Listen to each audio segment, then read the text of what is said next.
Einen wunderschönen guten Abend und ganz herzlich willkommen zu einer weiteren Veranstaltung in unserer Reihe „Mehr als Sternenstaub", eine Reihe über Wissenschaft, Kultur und Religion.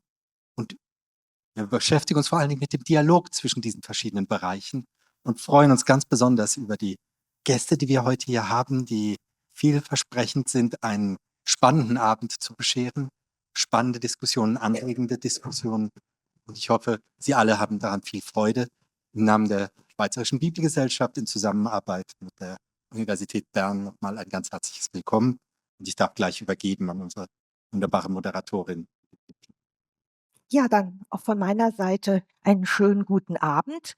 Wir machen gleich noch mal einen Blick, unser wunderschönes Bild. Wir hatten auch schon ein ganz tolles Bild letztes Mal, als ich heute von Basel nach Bern kam und es war so neblig. Da dachte ich, ach, unser Abend könnte eigentlich auch das Motto haben, Licht ins Dunkel bringen.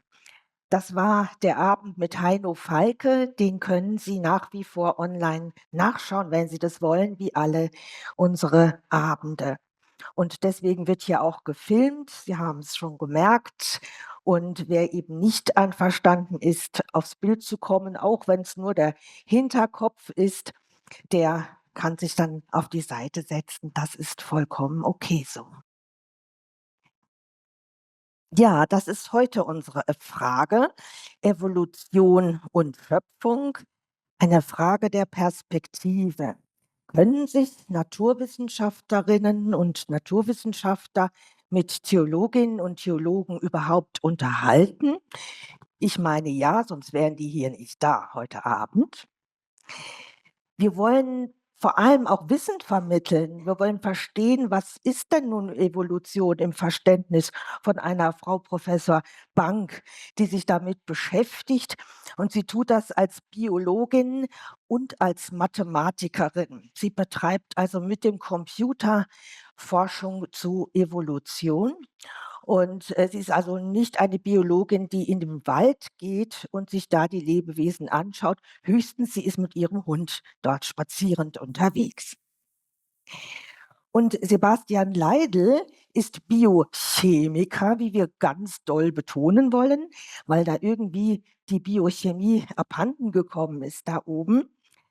Der Sebastian Leidl ist eigentlich prädestiniert für uns heute, denn er hat auch Theologie studiert, fast abgeschlossen und dann ist er quasi von der Naturwissenschaft abgeworben worden und hat da auch ganz viel schon Wichtiges erforscht.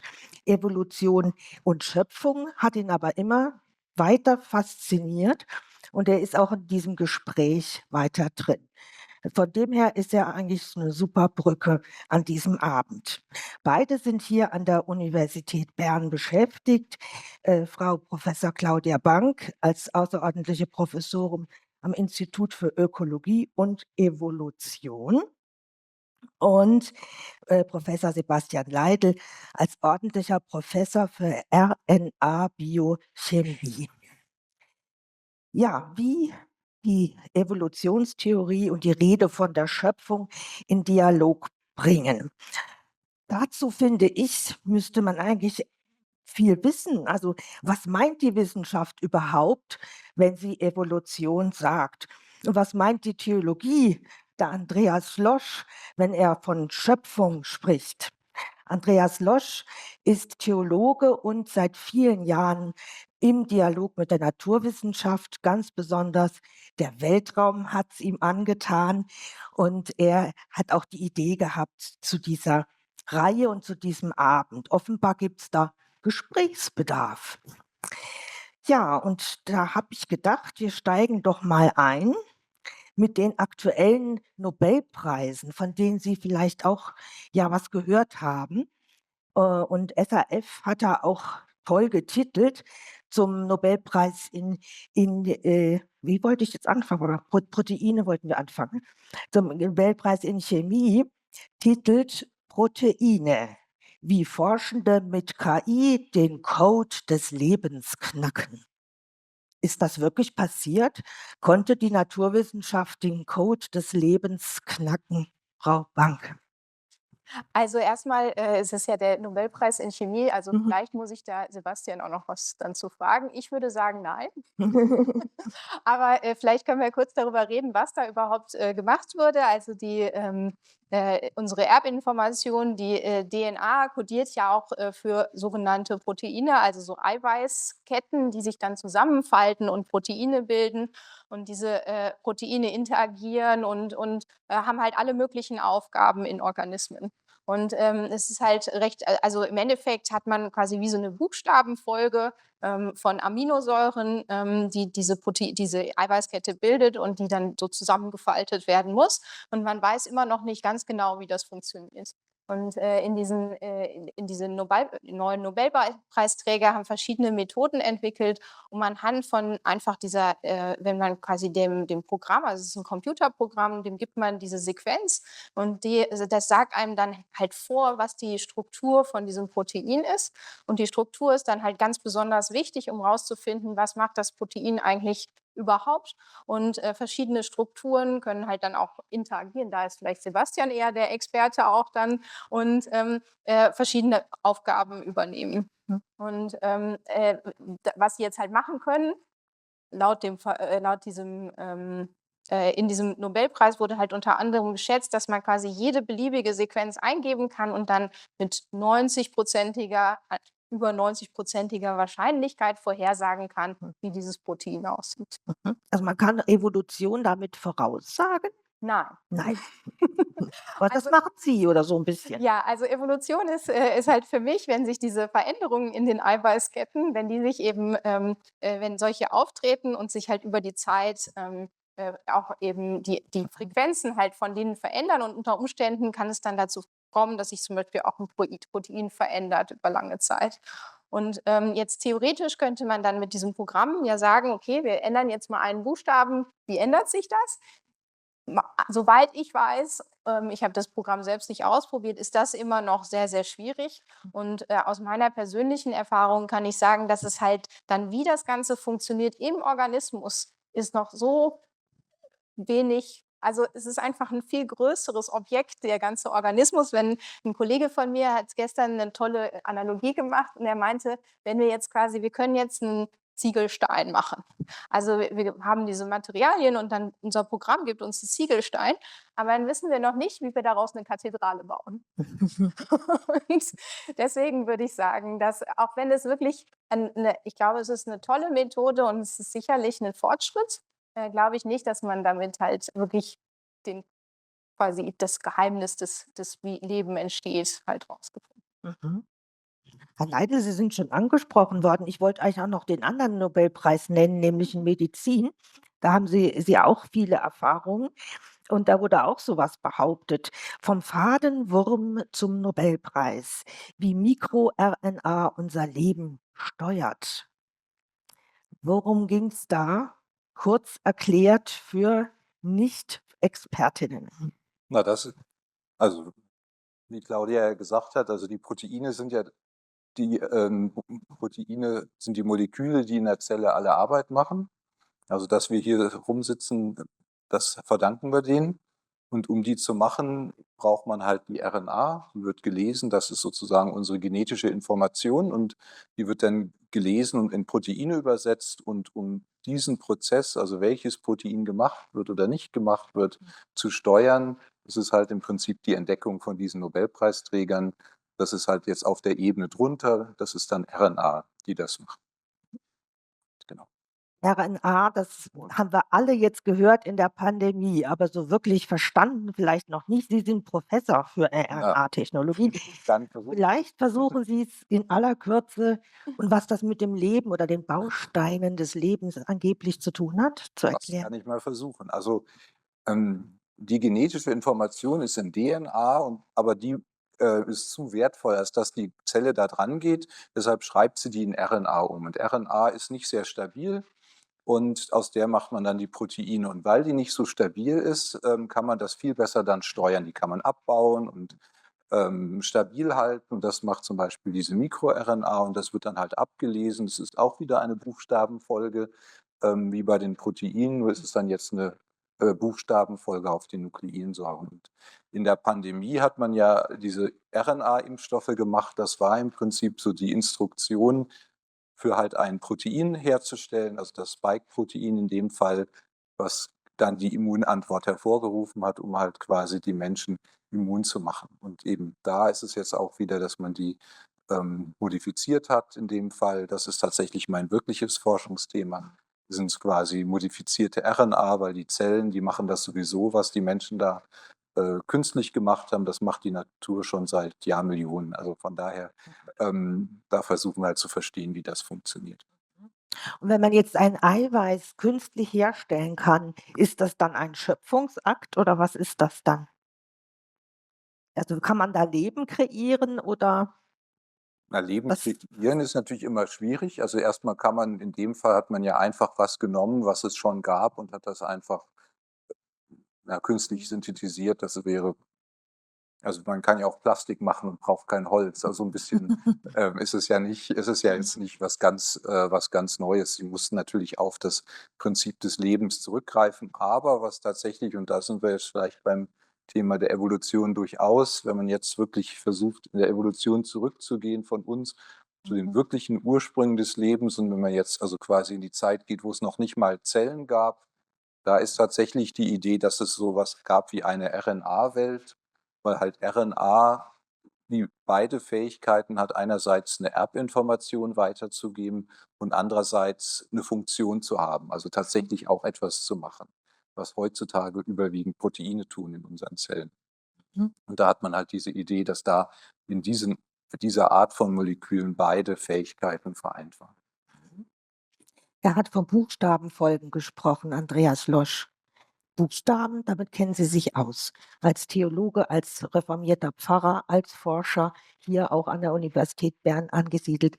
Wie wirkt das auf Sie?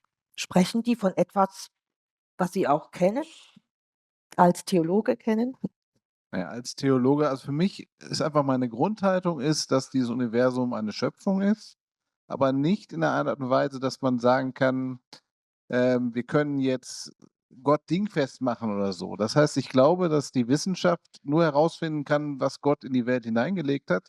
Deswegen ist die Wissenschaft für mich sehr wertvoll. Ja, aber denke, das ist mir sehr wichtig, dass man dann nicht anfängt zu sagen, ich muss der Wissenschaft irgendwas vorschreiben, weil ich mir Gott so oder so vorstelle. Das wäre für mich sozusagen kein sehr demütiger, kein kein guter Glaube. Ja, wie soll ich sagen? Ja. Also ist die Bibel kein Bauplan. Es ist eben nicht das, was man da in einer DNA, wie man die jetzt beschreiben kann, sieht. Das ist ja eine Art Bauplan für Zellentwicklung. Ne, also ich habe ja hier angefangen an der Universität Bern am Center for Space and Habitability, diesem Institut für Weltraumforschung. Und die Katrin Altwig war damals die Direktorin und, die sagt immer so schön in ihren, Vorträgen: „Ja, vielleicht ist diese Schöpfungsstory in der Bibel so was wie ein allererstes Paper, das aber noch öfter revidiert werden musste natürlich sozusagen.“ Also, man hat sich halt Gedanken gemacht, wie die Welt beschaffen ist, woher sie kommt, wohin sie geht. Und es war ein erster Versuch, sich darüber Gedanken zu machen. Ich als Theologe glaube natürlich, da sind viele weitreichende und, wegweisende Einsichten gemacht worden, die, glaube ich, sogar auch die Biologie beeinflusst haben sehr stark, auch wenn man das vielleicht nicht annehmen sollte. Man kann natürlich nicht alles eins zu eins von damals auf heute übertragen. So. Mhm. Es ist ja auch eine ganz andere Textsorte. Also, ich stelle mir vor, Bibel, das ist ja eine Narration, da sind auch poetische Texte drin, historische Texte drin. D das ist ja was ganz anderes, als wenn Frau Professor Bank jetzt einen Bericht als Institutsleiterin schreiben muss. Genau, das ist sehr wichtig natürlich, dass der Schöpfungshymnus am Anfang der Bibel ist halt ein Hymnus, ein Lied, wie das beschaffen ist oder sein könnte.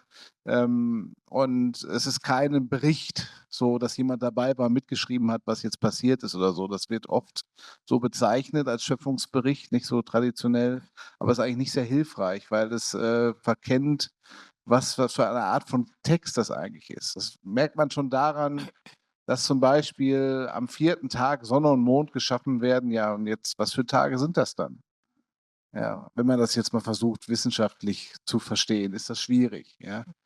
Aber, ja, weil also, es ist 'n großes ich könnte da jetzt noch viel zu erzählen. Ich denke, der Sebastian Leidl, der hat ja beides studiert und was geben Ihnen diese Texte? Ich habe von Ihnen erfahren, dass Sie, grade Erstes Testament, hebräische Bibel sehr liebten und, auch das Thema Schöpfung, Evolution sehr mögen. Was bekommen Sie quasi bei der theologischen Sprache, bei der biblischen Sprache, was Sie in der naturwissenschaftlichen Sprache jetzt nicht bekommen? Oder wie befruchtet sich das?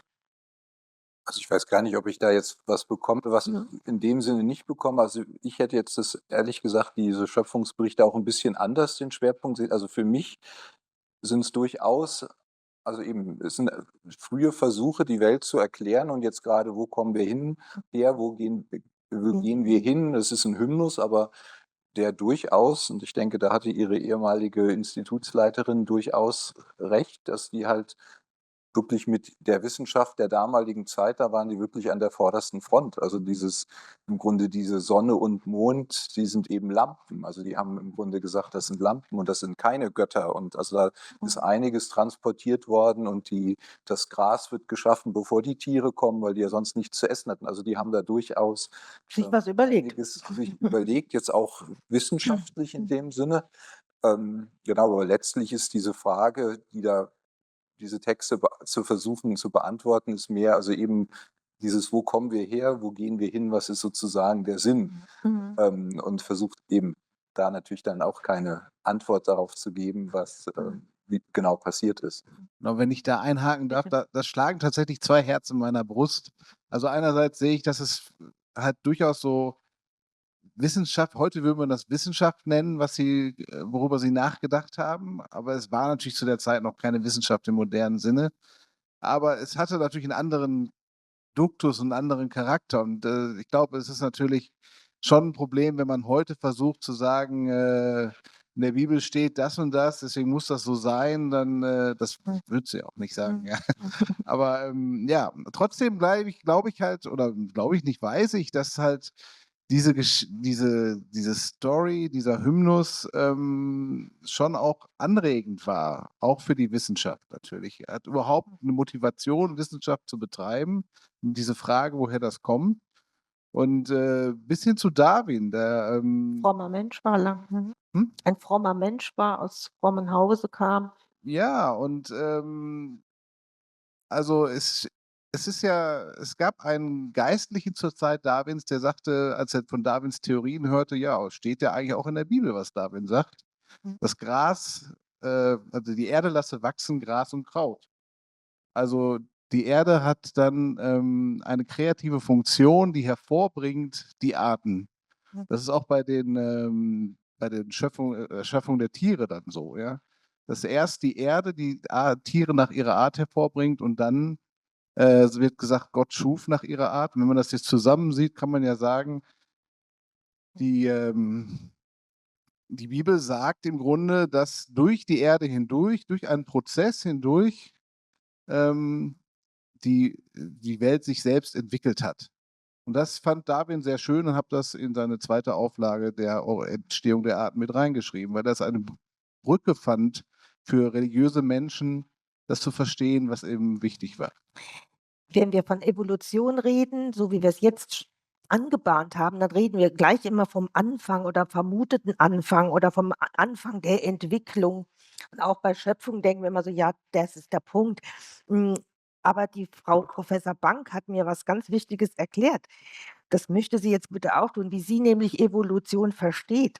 Ähm, in aller Kürze, Sie können das so auf den Punkt bringen, das fand ich sehr faszinierend.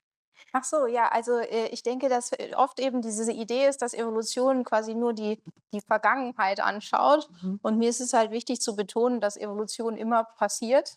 Und wir beschäftigen uns halt auch ganz viel damit, wie halt in kurzer Zeit Evolution passiert, wie sich Dinge halt verändern und sowas. Ich glaube, darüber hatten wir halt geredet, ne? Mhm. Eben Sie sagten, Evolution ist immer. Ah, Stimmt das? ja, genau. Und Das ist nicht und zwar, im Endeffekt kann man Evolution halt auch nicht stoppen.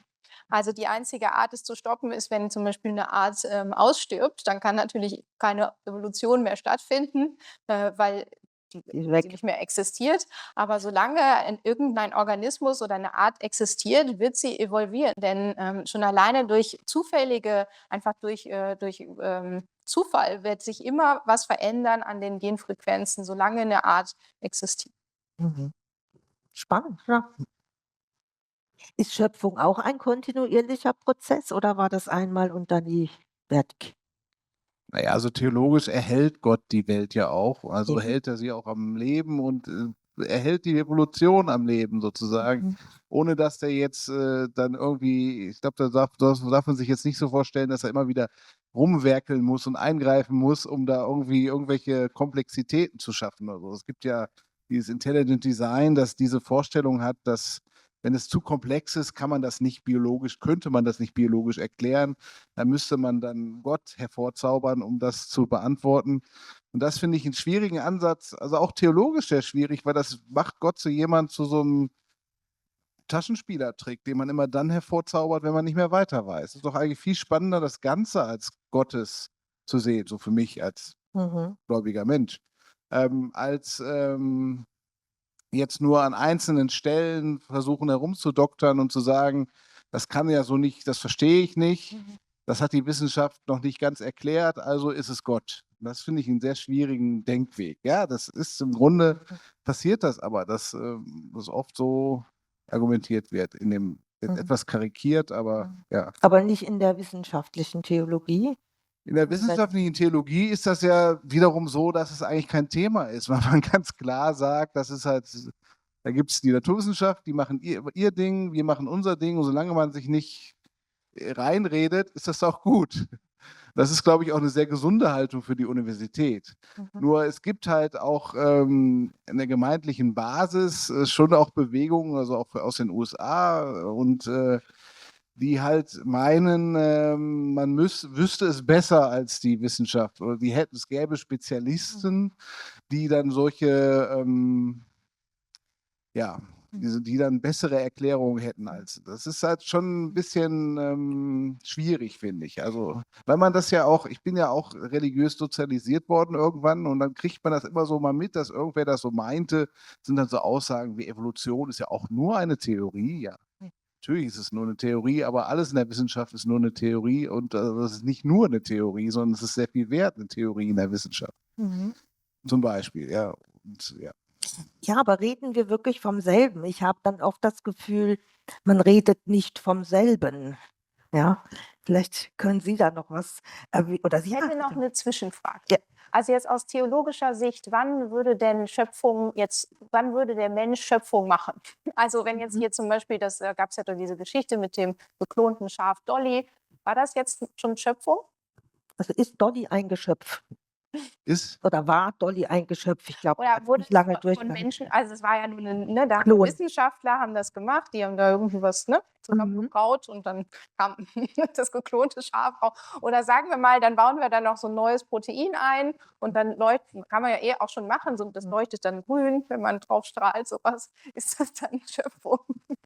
Also Geschöpfe sind wir nur Geschöpfe Gottes, würde ich sagen. Aber wenn der Mensch was macht, seine Kreation, das ist natürlich jetzt im Deutschen gibt es ja extra die zwei Wörter, die man da unterscheiden kann. Im Englischen ist das nicht so scharf. Und man fragt sich natürlich schon auch, welche Rolle hat der Mensch? Man sieht, dass der Mensch sehr viel kann. Kann er Gott spielen sozusagen? Und da gibt es einen Ausdruck, auf Englisch sagt man dann, manche bezeichnen den Menschen als created co-creator. Also er ist selber auch geschaffen, aber auch mitschöpferisch tätig. Das finde ich eigentlich einen schönen Gedanken, weil der ein bisschen beschreibt, was wir so tun können. Und das hat auch einen Anhalt in der Bibel, weil also man kann da so ein bisschen ausholen, weil das Bundeszelt, das da im Buch Exodus hergestellt wird, das ist jetzt so ein bisschen Insider für Theologen, hat einen ähnlichen Prozessablauf wie der Schöpfungshymnus am Anfang. Ja.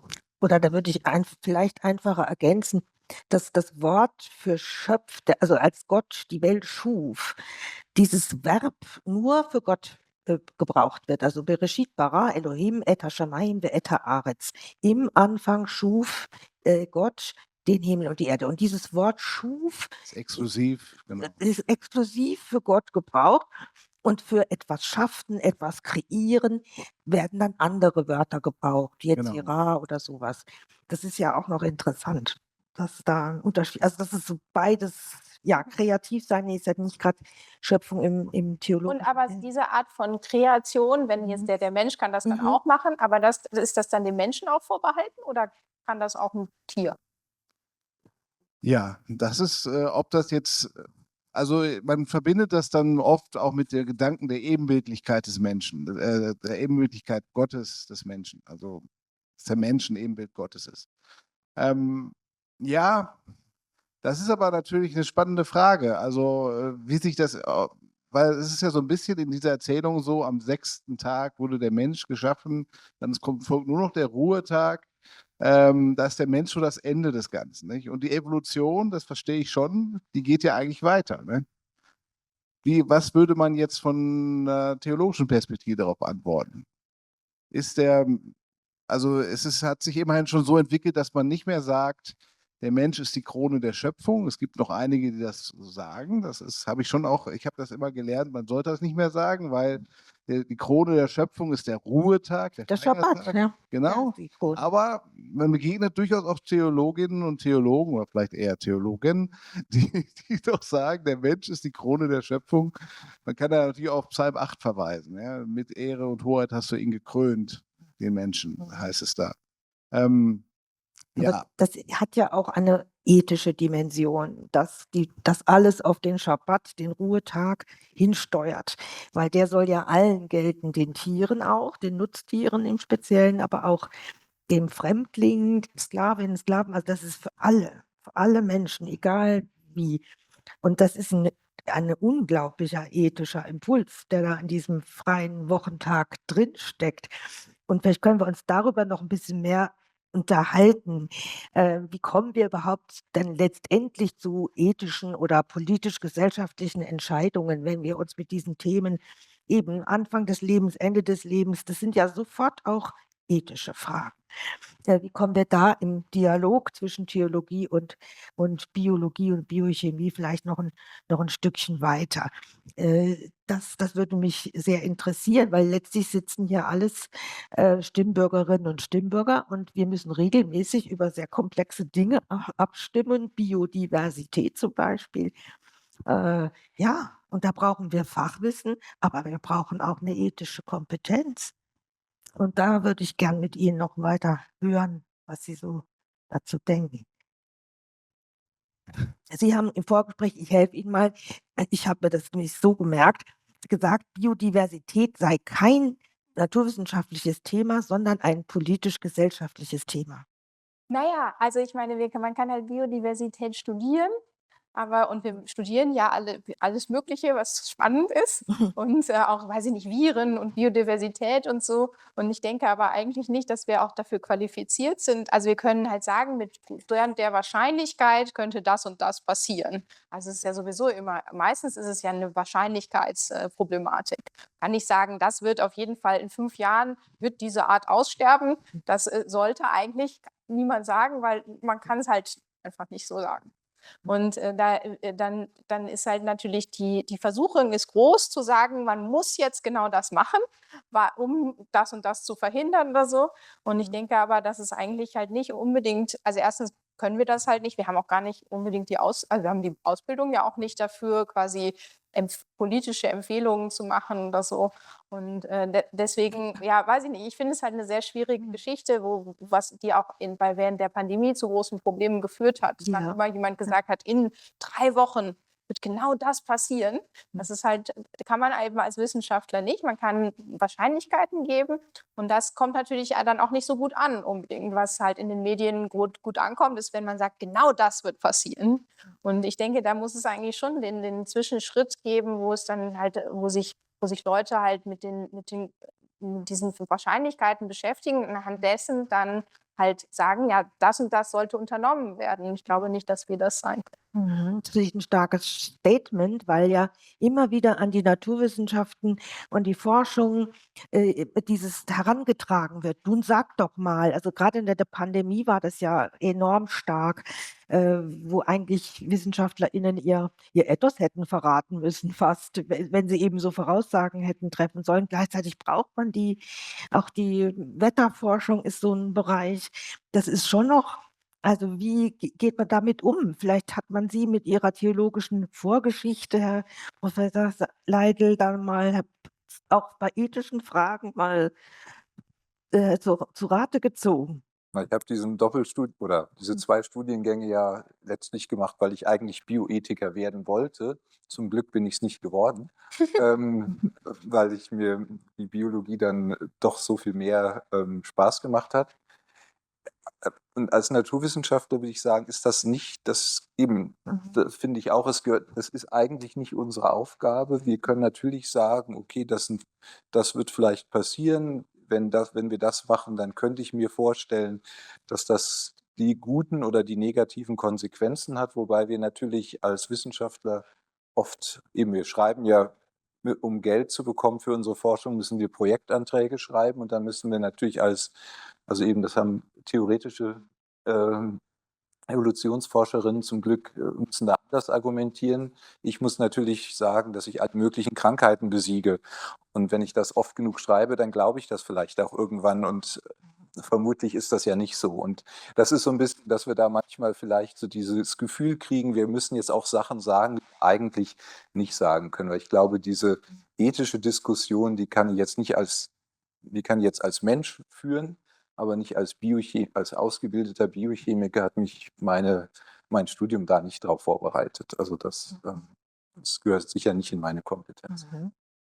Aber woher kriege ich denn jetzt als Stimmbürgerin meine soliden, wirklich richtigen Informationen, wenn ich mich nicht auf irgendwelche komischen Plattformen bewege?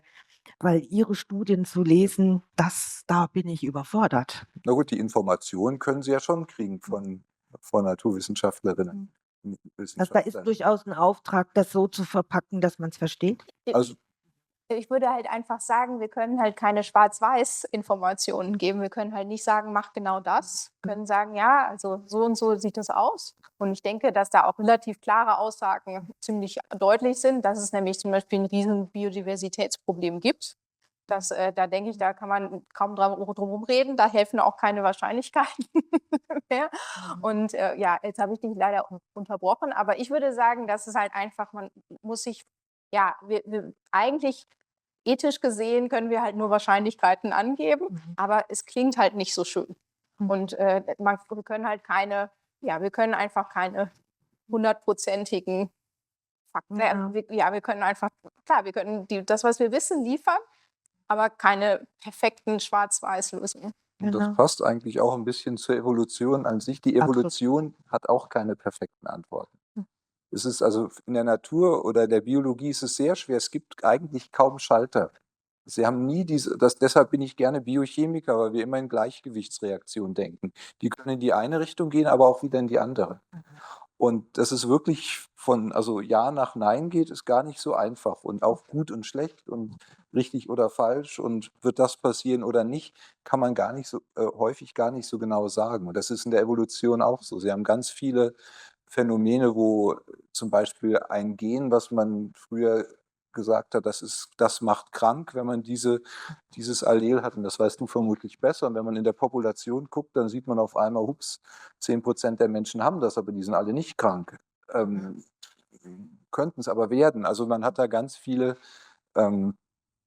Elemente, die einfach nicht so ganz einfach zuzuordnen sind. Das ist natürlich schwer, wenn man jetzt eine einfache Antwort will. Aber es gibt eben Menschen, die in unserer Gesellschaft global, meinen, einfache Antworten parat zu haben. Wie erklären Sie sich das? Und vielleicht haben Sie auch Ideen, wie man dem begegnen kann.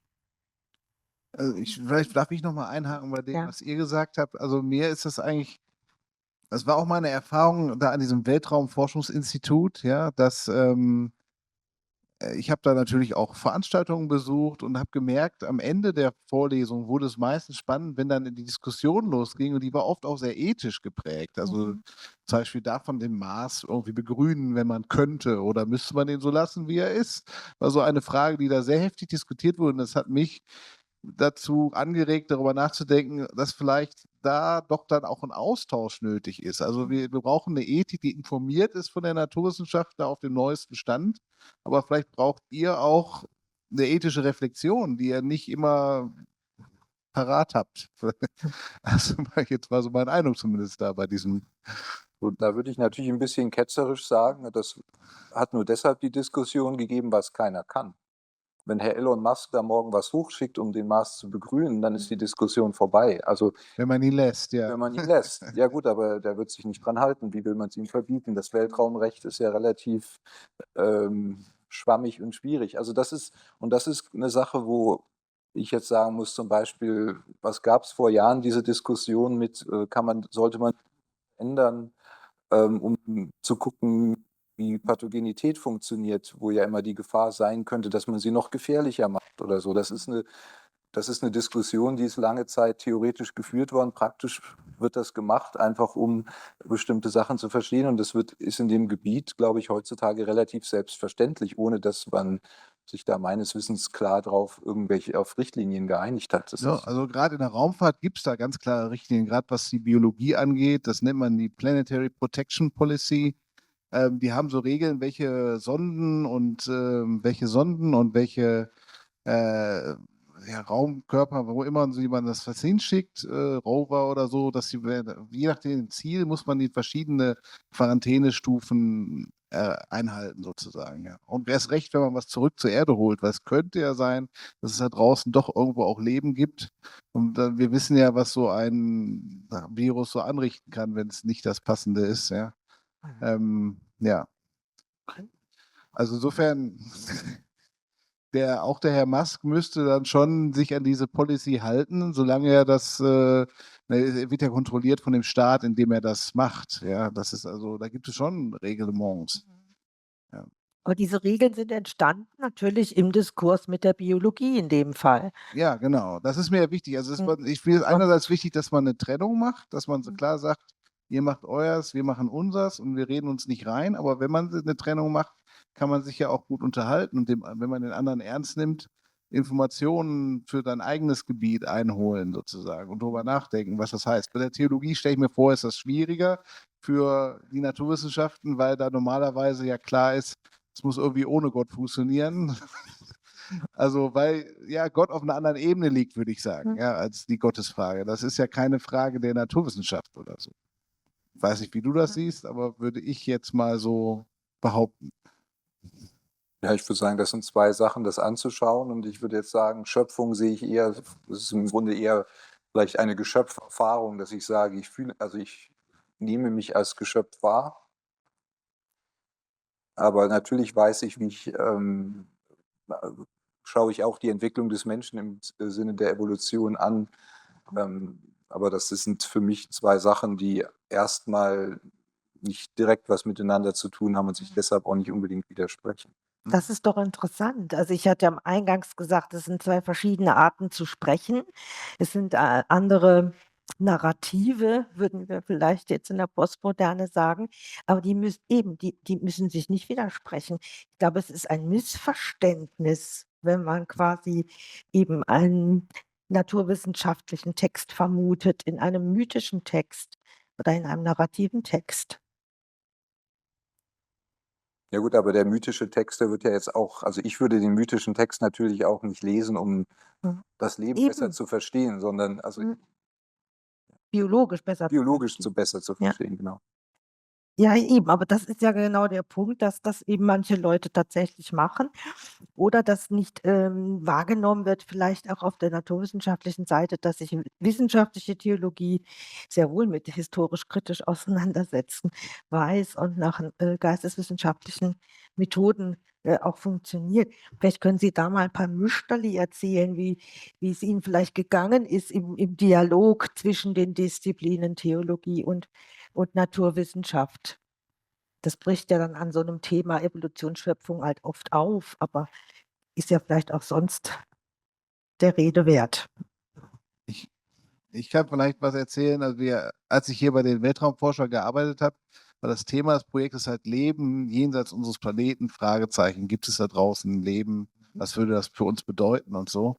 Und ich fand das 'ne spannende Frage, fand sie aber auch mal 'n bisschen abgehoben und habe dann, gedacht: „Lass uns mal 'ne Tagung machen zum Thema: Was ist eigentlich Leben?“ Und da habe ich viel bei gelernt, weil einerseits kam dann zurück von der naturwissenschaftlichen Seite: „Das wissen wir.“ Und von der philosophischen und theologischen Seite kamen dann doch noch 'n paar Fragen, ob wir alles wissen sozusagen, ja?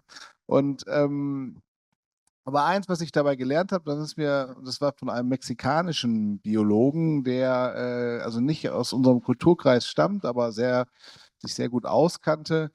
Ihm war immer wichtig zu sagen, allein diese Idee eines Fortschrittes, einer Form von Fortschritt, einer Evolution ist für ihn eine Frucht der europäischen Geistesgeschichte.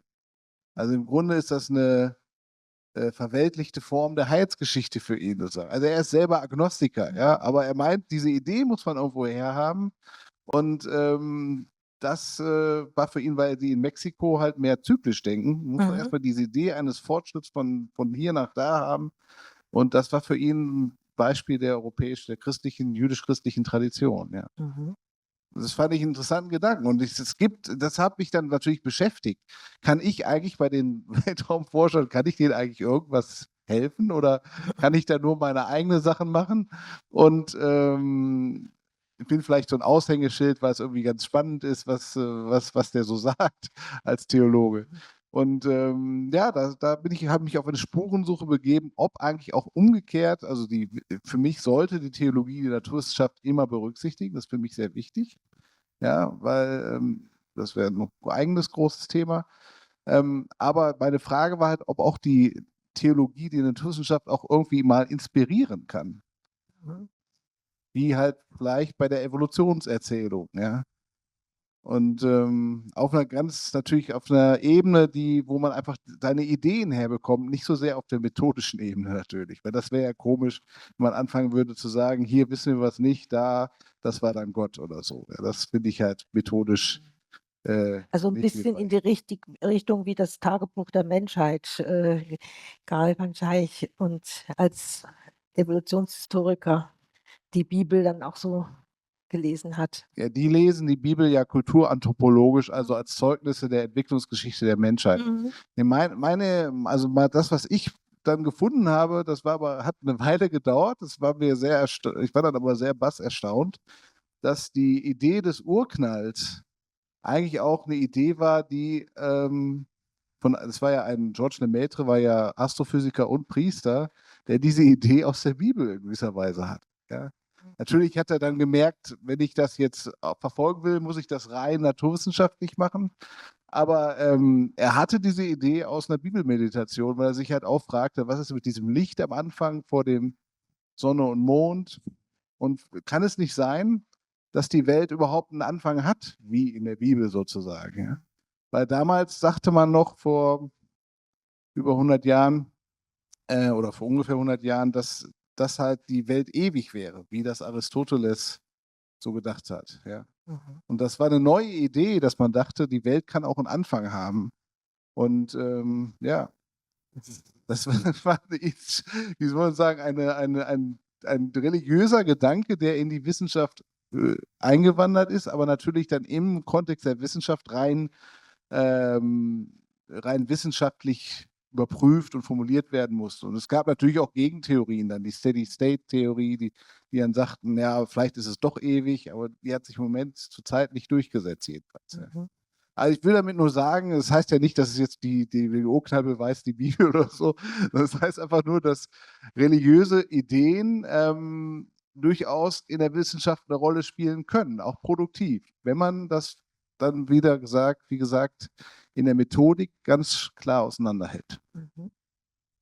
Daraus wäre die erste Frage: Gibt's da Inspiration aus dem Bereich der Theologie für Sie? Und die zweite, dass unsere Art, dass wir überhaupt auf die Idee kommen, von einer Evolution zu sprechen oder von einem Anfang des Weltalls, ja, das kommt ja doch auch kulturell irgendwo her. Das ist eben gar nicht so neutral. Also, wie objektiv neutral kann Naturwissenschaft überhaupt sein? Also, sind nicht solche Sachen, die jetzt Herr Losch aufgeführt hat, vielleicht doch auch im Hinterstübchen bei Ihnen? Ja, also, meine Meinung dazu ist halt schon, dass eigentlich gibt es halt nicht so richtig wertefreie Naturwissenschaften. Wir sind halt alle durch unser Aufwachsen, unsere Umwelt und alles geprägt.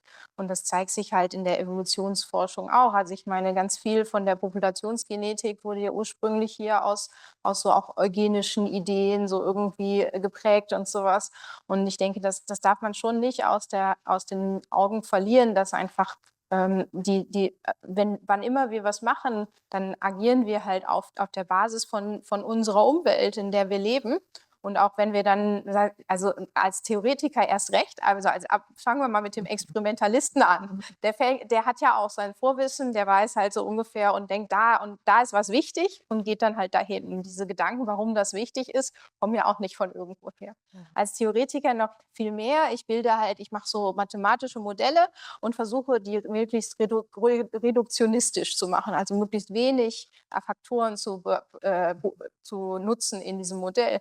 Und diese Entscheidung treffe ich natürlich anhand von dem, was ich denke, was wichtig ist. Das heißt, wir haben immer quasi die unterliegende Philosophie dessen, was ich denke, was wichtig ist, was sich in mein Modell einfließt. Und das ist halt also ich finde das sehr wichtig zu betonen und das versuche ich halt auch zum Beispiel als Lehrende immer wieder zu betonen, dass jedes Modell, was wir bilden, daraus kommt, was wir halt in dem Moment denken, was wichtig ist, uns anzuschauen. Und dass es nicht dass da einfach es plötzlich vom Himmel fällt und wir haben dann dieses Modell, was irgendwas beschreibt. Die Antwort, die man bekommt, ist ja auf eine Frage, die man gestellt hat, ne? Und wenn man 'ne Ja, andere Frage stellt, kriegt man 'ne andere das Antwort, ist so 'n bisschen. richtig, aber man kann auch dieselbe Frage stellen Mhm. und sie mit unterschiedlichen Modellen beantworten. Mhm. Und ich denke schon, wenn jetzt eben wurde quasi Evolution als Fortschritt erwähnt und ich denke, das ist halt eine Idee, dass Evolution immer diese Idee dieses Optimierungsprozesses und so. Evolution hat aber eben auch diese total zufällige Komponente und es gibt sehr viele Wissenschaftler, die einfach von ihrem Gebiet her denken, ja gut, also wenn ich irgendwas finde, was sich verändert hat, dann muss das auf jeden Fall was Gutes gewesen sein. Also was Adaptives, was irgendwie den Organismus quasi fitter oder besser gemacht hat in gewisser Weise. Und ich denke, das zum Beispiel ist schon eine Sache, die halt dann unterschiedlich ist, auch zwischen Forschungsgebieten, zum Beispiel oder wenn wir jetzt wieder zum Beispiel Mutationen nachdenken, also Veränderungen im Erbgut, dann als Mediziner denkt man wahrscheinlich erstmal, irgendwas, was eine Krankheit auslöst, also was Schlechtes. Und dann weiß ich nicht, jetzt Ökologe oder Ökologin denkt man vielleicht, ja, okay, hier hat sich was verändert, das war eine Adaptation, das war bestimmt was Gutes. Und im Endeffekt kann es aber in ganz vielen Fällen, gerade jetzt die Populationsgenetiker verlassen sich vor allem darauf, Dinge quasi zu schließen anhand von Mutationen, die wahrscheinlich keinen Effekt gehabt haben. Und schon alleine dadurch haben diese unterschiedlichen Forschungsfelder einen Fokus und selbst wenn sie eine ähnliche Frage stellen, denke ich, könnten sie unter Umständen sie anders beantworten. Kann da 'ne theologische Sicht drauf helfen, dass man so den eigenen Neudeutsch-Bias besser durchschaut, also die eigene Vorprägung, die Vorurteilhaftigkeit, eben, dass man bestimmte Fragen einfach nie stellt zum Beispiel? Kann da das helfen? Sie haben ja beides trainiert. Also, ich meine, ich fand es natürlich sehr hilfreich. Also, wenn man Theologie studiert, dann lernt man erst mal, was kann man sagen und was kann man nicht sagen. Und man merkt halt auch, ganz viele Sachen kann man eben nicht sagen. Und diese kritische, Reflexion über was man eigentlich überhaupt mit seinen Methoden machen kann, das ist was in den Naturwissenschaften nicht unbedingt so stark gemacht wird. Ich weiß nicht, ob das bei euch in den theoretischen Wissenschaften, stärker ist, aber das erlebe ich häufig bei Kollegen, die machen halt was und dann meinen sie können jetzt auch bestimmte Aussagen treffen. Und da würde ich sagen, diese Kritik gegenüber der eigenen Methode ist sicherlich was ich da sehr stark in der Theologie gelernt habe, die mir in der Naturwissenschaft auch noch sehr geholfen hat, weil ich halt sehr kritisch bin, was für Methoden haben die angewandt, also können sie überhaupt mit ihrer Methode das erreichen oder die Frage beantworten in ihrem Experiment, die sie beantworten wollen, ohne jetzt irgendwas mit Schöpfung und Evolution zu haben, aber einfach von der Herangehensweise. Und das andere ist noch, dass ich jetzt halt vermutlich auch nicht irgendwie anfangen, also wenn ich jetzt einen Organismus versuchen würde zu verändern aufgrund von Experimenten, die ich mache, dann würde ich das auch nicht irgendwie als eben Kreation oder Schöpfung sehen. Ich meine, ich verändere maximal was. Das ist ein bisschen das Maximum, was ich erreichen kann. Also da würde ich mich, glaube ich, sehr überheblich mit mir vorkommen, wenn ich da irgendwie das Wort Schöpfung oder sowas in den Mund nehmen würde. Ja, also da habe ich mal eine Zeit lang das auch ein bisschen beobachtet, was in den Zeitungen so geschrieben wurde. Mir ist aber aufgefallen, dass meistens die Zeitungen das waren, die das dann aufgebauscht haben, ja. Dass es gar nicht die Naturwissenschaftler waren, sondern ja, die Zeitungsberichte, die das dann irgendwie sensationell charakterisieren wollten und dann ja, muss man also ein bisschen vorsichtig sein, auch ob man das dann, wenn man das von theologischer Warte dann wieder irgendwie vorhalten will, die Naturwissenschaft maßt sich an und so. Maßt tut sie vielleicht gar nicht, sondern nur der Zeitungsbericht wollte ein bisschen mehr Aufmerksamkeit generieren, sozusagen. Na gut, da muss man nur schauen, wie wenn zum Beispiel Berichterstattung wenn also ein Kamerateam in einem Labor kommt und sie werden das im Fernsehen sehen, da kann man fast sicher sein, dass da dann irgendwo im Hintergrund flüssiger Stickstoff vor sich hin raucht und so. Das ist was wir selten verwenden. Also das sind so Sachen, die suchen Die natürlich sind auch, ja am Computer den ganzen genau, Tag, ne? das ist vermutlich noch, Deswegen kommt auch niemand von den Zeitungen zu mir. weil wenn wir das, deshalb, also ich war immer sehr erstaunt, dass die Big Bang Theory so gut funktioniert. Habe ich Also eine Comedy-Serie gestern gelernt, es aus gab so eine Amerika. Serie, die Biohacker, die nach der zweiten Saison eingestellt worden ist, weil das ist einfach langweilig, was wir machen. Also wir finden vielleicht interessante Sachen raus, aber der Prozess dahin, der ist nicht gut im Fernsehen darzustellen. Das ist Nicht comedyfähig. Kein guter Plot. Ja, kommen wir aber doch noch ein bisschen weiter bei Doug Raben. Im Vorgespräch hatten Sie mir auch gesagt, dass es selten vorkommt, dass es so einen Dialog überhaupt gibt und dass Sie manchmal sogar vermissen würden, zwischen Ihren, Nachbardisziplinen auch noch mehr Dialog zu haben.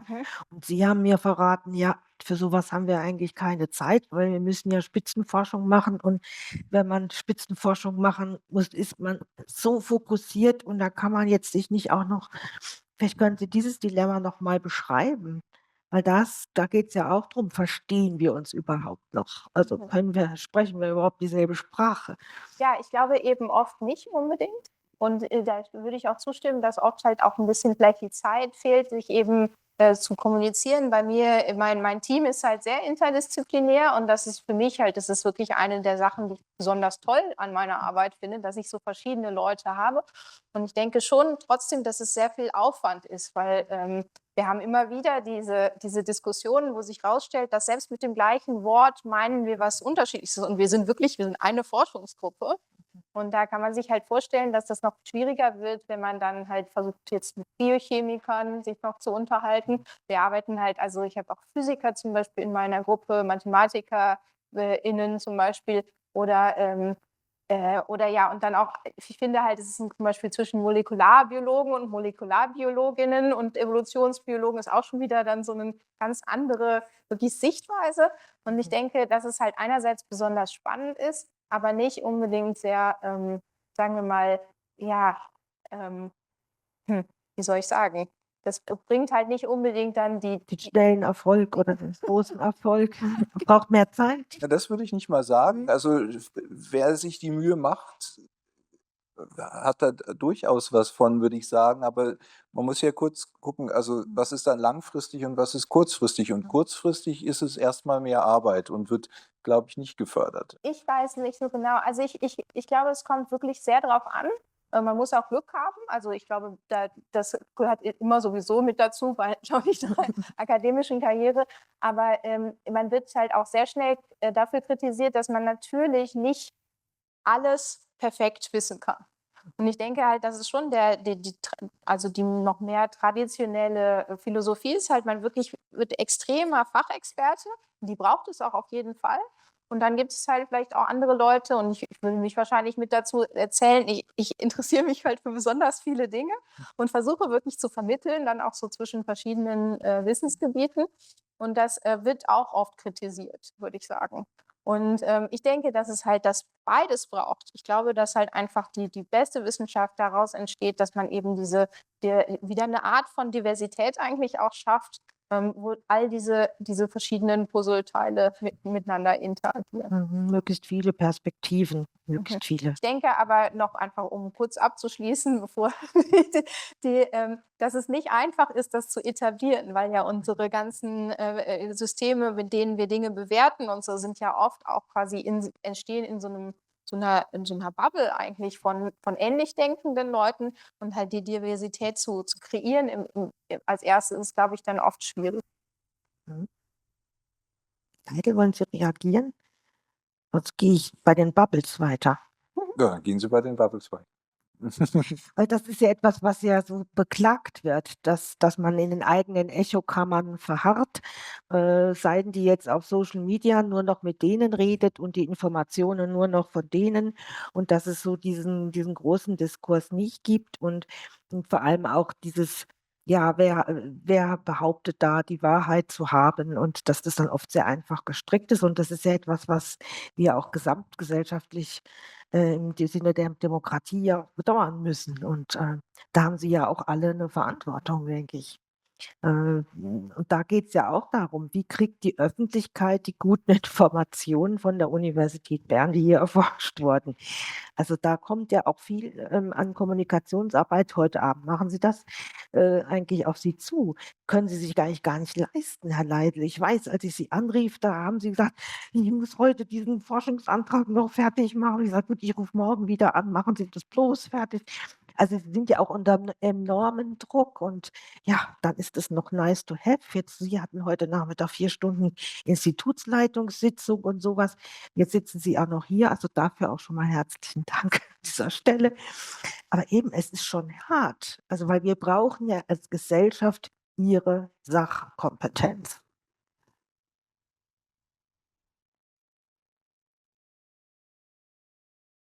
Also Sie haben sich ja dem Abend gestellt, das ist ja großartig. Ich habe tatsächlich sogar überlegt, ob ich mich qualifiziert fühle für diesen Abend. Denn also Theologie ist jetzt nicht unbedingt, also kenne ich mich sowieso schon nicht mit aus.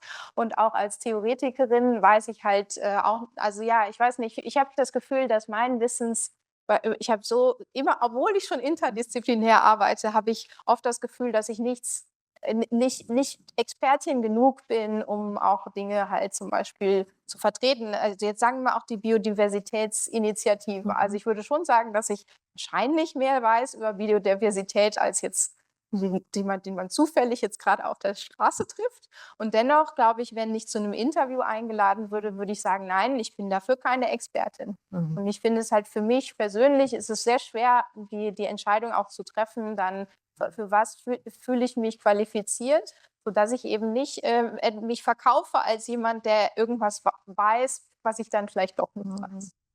Könnte ein Gender-Thema sein. Frauen sind immer sehr viel selbstkritischer und sagen immer, mein Kollege kennt sich da noch viel besser aus. Und, aber gut, wie schaffen wir das tolle Wissen, was Sie erforschen, noch besser an den Mann und die Frau und die Wählerinnen zu bringen? Irgendwelche Ideen?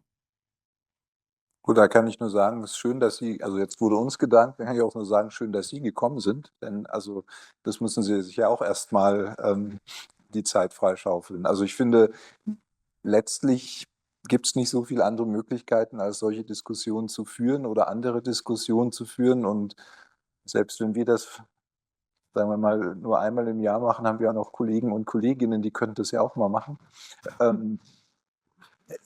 Ja. Also ich denke, ein Patentrezept gibt es da nicht, als dass wir uns quasi versuchen, diese Zeit zu nehmen. Ich meine, als Theologe im Dialog mit den Naturwissenschaften muss ich ja so ein bisschen Generalist sein, aber es heißt natürlich, ich kenne immer nur so die Ideen, die interessieren mich ja auch hauptsächlich. Die versuche ich dann so abzuschöpfen aus den Dialogen und sonst, wenn da tiefere Fragen kommen, frage ich eben die Naturwissenschaftler, also in dem Fall auch die Astrophysiker oder euch, wenn ich was wissen will und versuche das dann zu verstehen. Und das ist aber, erlebe ich als sehr bereichernd. Aber wenn ich gefragt werde, ist mir auch wichtig zu betonen, also ich bin vielleicht Experte darüber, wie der Austausch funktionieren kann, aber nicht für die ganzen Wissenschaften natürlich oder in der Theologie. Die Theologie ist ja auch sehr breit, nicht? Ja. Also, Das ja, wollen wir nicht vergessen, jawohl. ja. Ich Schön. glaube, eine Sache, die da so ein bisschen auch immer manchmal zu kurz kommt, ich glaube einfach also eben allein schon die Frage Evolution und Schöpfung, das ist ja oft was mein Eindruck ist immer, das kommt zum Teil auch aus den USA zu uns als sehr starke Haltung, wo ein Konflikt erwartet wird. Und auch gerade bei den Naturwissenschaften, wo ich sagen würde, das ist bei uns eigentlich, zumindest in der Naturwissenschaft, nicht so, müsste eigentlich nicht so ein Thema sein und wird so ein bisschen auch künstlich aufgebauscht und dadurch herrscht auch, würde ich sagen, unter meinen Kolleginnen und Kollegen sehr viel Unwissen, was eigentlich die Theologie überhaupt ist. Und Ja, das habe ich auch mal erlebt hier in meiner Zeit als an dem Institut der Weltraumforschung. Da hatten wir den Werner Aber eingeladen, der ist ja Nobelpreisträger für Physiologie und Medizin. Und das Thema war Evolution als Schöpfung, weil er auch reformierter Christ ist, ja? Wie er das sieht. Und weil da das Wort Schöpfung, das war natürlich auf Englisch, dann as Creation, kamen sofort die Sorgen, ist das jetzt Kreationist, ja? Ist das jemand, der das wörtlich nimmt alles und so? Und das war er natürlich nicht. Es hatte ihn aber irgendeine kreationistische Webseite mal zitiert und es gab dann schon ein intensives Gespräch im Vorfeld. Also bin ich sehr froh, dass ihr jetzt hier seid und euch da keine tiefgehenden Sorgen gemacht habt. Und so. Aber ich habe euch ja auch gut studiert vorher. Ja. Was ihr Das Eis zwischen uns hier ist gebrochen, auf jeden Fall. Ja, ich möchte zum Schluss, bevor wir Sie einladen, auch noch Rückfragen zu stellen. Vielleicht kann ja doch noch mehr erklären. Ich bin so fasziniert. Ich finde nämlich, Sie erklären es so, dass auch ich es verstehen kann. Wirklich. Sie auch, Herr Leitl. Also bevor Sie da auch sich äußern möchten, bitte würde ich gern den Abschluss machen mit Martin Buber, meinem Lieblingsreligionsphilosophen, der gesagt hat, wer die Bibel wörtlich nimmt, nimmt sie nicht ernst. Und Martin Buber war auch der Vater des Dialogs, also des philosophisch gemeinten Religionsgesprächs, was besagt, dass man auf Augenhöhe miteinander einen Dialog führt und nicht mit der Absicht, dass am Schluss alle dasselbe glauben oder meinen. Dass das nicht der Sinn des Dialogs ist, sondern ein Austausch, der einen beide Seiten immer weiterbringt. Ja, ich steige gern gerade ein bisschen steil ein. Ich komme eigentlich von meiner Herkunft her aus einer kreationistischen Tradition. Ich bin aber jetzt nicht hergekommen, um zu streiten, überhaupt nicht, sondern ich habe mich eigentlich gefreut, dass diese Veranstaltung stattfindet und vor allem, dass es da heißt Schöpfung und Evolution und nicht Schöpfung oder Evolution. Da bin ich mich eher gewohnt gewesen. Mich würde aber doch auch interessieren, es sind doch zwei Begrifflichkeiten, darum gibt es ja diese Veranstaltung, Spannung und Sprengstoff in sich enthalten. Und mich würde jetzt interessieren, an die Biologin, an den Biologen, die Frage, wo und wie fordert Sie der Begriff Schöpfung in Ihrer Arbeit, in Ihrem Denken heraus? Wie füllen Sie diesen Begriff für sich? Und natürlich würde ich auch gerne den Theologen fragen, inwiefern ihn das Konzept der Evolution theologisch herausfordert. Tolle Frage. Wer möchte zuerst? ich? Oh. Also ich bin deshalb auch Naturwissenschaftler, dass ich jetzt theologisch auf die Frage nicht mehr völlig komplex antworten muss. Das ist schön. Für mich ist das, was habe ich vorhin schon mal versucht, so ein bisschen anzudeuten, hat das so ein bisschen, also man könnte sagen, es ist vielleicht fast eine Lifestyle-Frage. Also dieses, sagen wir mal, sich wahrnehmen als Geschöpf. Also das ist das, was mir im Begriff Schöpfung wichtig ist. Auch Bewahrung der Schöpfung. Also das ist was ich nicht gemacht habe, was mir ein Stück weit gegenübersteht und was eben ich nicht kontrolliere und ja, also was Gott, wenn man das Wort in den Mund nehmen möchte, vielleicht eben uns gegeben hat. Das wäre jetzt sozusagen eine persönliche Sicht darauf. Das heißt natürlich nicht, dass ich, wenn ich jetzt als Naturwissenschaftler, ich glaube, nichts in der Biologie macht Sinn, was wir nicht im Sinn, also nicht aus dem Blickwinkel der Evolution anschauen, weil das da irgendwie jetzt auf einmal zu sagen, und ups, da war was, das war jetzt was anderes, das funktioniert einfach nicht. Also von daher, das sind die beiden Schwierigkeiten, aber für mich ist das mehr so fast eine Lebenseinstellung, mehr als dass ich das jetzt als eine Brille sehe, durch die ich also meine Wissenschaft betreibe. Okay, dann sag ich, die Frage an mich war ja, was ich mit dem Konzept der Evolution anfangen kann. Und ich habe ja versucht darzulegen, dass ich das eigentlich, wenn man die Bibel unvoreingenommen liest, das auch in der Bibel wiederfinden kann mit die Erde lasse wachsen, Gras und Kraut. Durch die Erde hindurch schafft Gott die Arten und auch die Tiere werden ja durch die Erde erst geschaffen und dann heißt es, Gott schuf nach ihren Arten.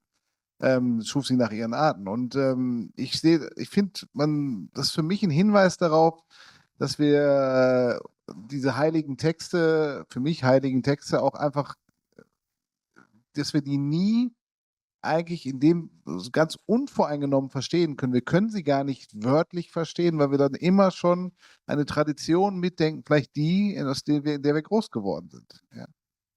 Und wenn die Bibel ernst zu nehmen, heißt für mich halt dann auch zu überlegen, was kann das vielleicht auch sonst bedeuten, wo vielleicht auch mehr zusammenpasst mit dem, was wir sonst wissen. Ja, deswegen finde ich, also die Evolution ist eine gute Anregung, mal über das eigene Bibelverständnis nachzudenken. Bank, möchten Sie noch mal sagen? Ich glaube, ich bin jetzt gerade schon an dem Punkt, wo ich nochmal drüber nachdenken muss, was die Frage war. Welchen Blick Sie jetzt als Naturwissenschaftlerin auch jetzt zurückspiegeln können, wenn Sie Schöpfung hören. Also was Sie unter Evolution verstehen, das haben Sie uns super erklärt. Aber vielleicht noch mehr, ja, was da gekommen ist jetzt, ja, was klingt da in Ihnen an? Können Sie mit dem was anfangen? Spricht da eine vollkommen fremde Sprache, nicht nur, wenn ich da anfange, noch Hebräisch zu reden, sondern auch sonst, ähm, auf Sie zu? Wie nehmen Sie das wahr? Ich weiß, Sie waren ja sehr interessiert an diesem Dialog, auch Ja, wenn Sie es also nie ich gemacht finde es auch immer noch sehr spannend. Es ist wirklich auch, das wurde jetzt so ein bisschen angesprochen, ich hatte halt im ersten Moment doch diese Sorge, so, oh Gott, jetzt muss ich irgendwie erklären, wie Leben entstehen konnte, irgendwie und warum wir das nicht wissen. Und so. Denn ich glaube halt einfach, ja, dass diese Idee von diesem God of the Gaps, dass man quasi auf jeden Fall dann, wenn man was nicht weiß in der Biologie, dann muss es Gott gewesen sein, das hatte mir so ein bisschen Angst gemacht. Und die Angst, würde ich sagen, habe ich jetzt verloren. Insofern war es für mich auch ein sehr, sehr hilfreicher und ein guter Abend. Sehr spannend. Also, Das sehen. dann habe ich noch eine letzte Frage an Sie beide. Und zwar ist es ja eine Reihe, die wir hier machen und mit dem großen Fragezeichen mehr als Sternenstaub. Und da stellen wir allen Gästen so am Schluss noch mal die Frage: Glauben Sie, sind wir Menschen mehr als Sternenstaub? Was meinen Sie? Also ich kann wieder mal zurück. Jetzt am Anfang haben wir ja über die Proteine als Bausteine des Lebens geredet. Und dann würde ich sagen, wenn jetzt hier die Proteine, die machen, also die sind ja die Ziegelsteine, da hat man dann noch keine Kathedrale. Deswegen würde ich sagen, Sternenstaub ja, aber man hat damit dann noch nicht den Menschen. Na, und ich würde sagen, als Naturwissenschaftler kann ich nicht sagen, doch kann ich sagen, dass wir vermutlich Sternenstaub sind, aber wir sind ziemlich komplex organisierter Sternenstaub. Und das sind, ich würde mal sagen, vermutlich der spannendste Sternenstaub, der mir so einfällt. Ja, und mir ist halt einerseits wichtig, dass wir Sternenstaub sind, dass wir das annehmen können und auch ist ja auch ein schönes Bild eigentlich, dass uns unsere Verbundenheit mit dem ganzen Kosmos eigentlich deutlich macht.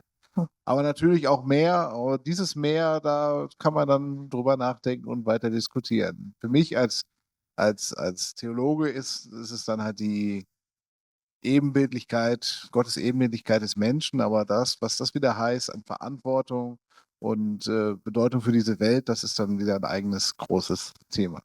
Mhm. Vielen Dank. Ist jetzt interessant, dass Sie die Seele gar nicht erwähnt haben, niemand von Ihnen. Denn darum geht es beim nächsten Mal. Gibt es eine Seele? Diese Frage stellen wir einer, die sich auskennt. Das ist die Christina Osterau, heute Kirchenratspräsidentin im Thurgau, hat aber auch im Dialogfeld Naturwissenschaft und Theologie promoviert und habilitiert sogar. Ja, zunächst möchte ich auch nochmal ganz herzlich Danke sagen. Vor allen Dingen, weil es wirklich diese Art von Dialog war und ist, die wir uns wünschen. Es sind sehr interessante Dinge hier gesagt worden und ich muss da doch nochmal, Entschuldigung, kurz das Fass aufmachen, weil es war sehr spannend, eben einerseits von Ihnen zu hören, wie Sie sagten, wir haben nicht schwarz-weiß Antworten. Und ich merke, das sind sowohl im Großteil oder in vielen Teilen der Bevölkerung beobachten wir das, dass man entweder sagt, ja, die Wissenschaft sagt doch, also ist das die Wahrheit und ist das die Klarheit, die wir brauchen. Und vielen fehlt, glaube ich, das Bewusstsein dafür, dass Wissenschaft, so wie Popper das ja so gut formuliert, einfach immer in der Falsifizierbarkeit sich findet. Man muss Dinge widerlegen können, dann ist es wissenschaftlich. Umgekehrt erleben wir im Bereich von Menschen, die vielleicht die Bibel auch womöglich wörtlich nehmen, diesen Ansatz, dass man sagt, aber es steht doch genauso da. Und es fehlt oft so das Bewusstsein dafür, was hier auch angeklungen ist, dieses Bewusstsein dafür, der Text, den ich lese, ist geprägt von dem, wo ich herkomme. Natürlich kann uns Gott darin begegnen, aber es ist eben dieser, und ich glaube, das ist das, was unserer Gesellschaft insgesamt fehlt, wieder die Suche nach Wahrheit und zu überlegen, was ist denn eigentlich Wahrheit? Und wie dicht kommen wir an Wahrheit überhaupt ran? Und vor allen Dingen zu verstehen, wir haben die Wahrheit nicht. Wir können sie nicht in die Tasche packen und können sie nicht getrost nach Hause tragen, weil wir sie nie ganz schwarz auf weiß aufs Papier bekommen. Und dieser Grundgedanke, dieser Zugang, dieser verschiedene Zugang zur Wahrheit, den fand ich, der ist sehr schön heute Abend zum Ausdruck gekommen, in einer ganz demütigen Art und Weise, was ich auch nochmal sehr schön fand, dieses nicht überzeugen wollen, sondern zuhören zu wollen. Und ich fand, da steckt ganz viel an Modell drin darin, wie wir auch in die Gesellschaft hinein das tragen können, wie wir mit Menschen auch über solche Themen sprechen können. Und von daher ein ganz, ganz herzliches Dankeschön an Sie alle. Wir haben nur einen kleinen, es ist eher es ist eher ein Gag. Die Freude an der Schöpfung oder an dem, was in der Natur passiert, die Freude an Dingen, die ganz erstaunlich sind. Die Rose von Jericho ist eines davon und für Biologen mag das vielleicht trotzdem auch irgendwo und Biochemiker mag das vielleicht auch irgendwo die Schönheit wieder ausdrücken, wenn diese trockene Pflanze plötzlich wieder zu grünen beginnt. Das ist ein Teil von dem Präsent. Das andere ist eine kleine Süßigkeit aus der Süßigkeitenstadt Biel mit einer kleinen Karikatur zum Thema Schöpfung noch dabei, weil ich glaube, das Lachen auch über das Leben, über die Dinge, die wir sehen und die Freude daran, das sind zwei ganz wichtige Elemente. Also ein ganz, ganz herzliches Dankeschön. Merci viel mal. Ganz herzlichen Dank auch dir und einen ganz schönen Abend. Vielen Dank Ihnen. Ade.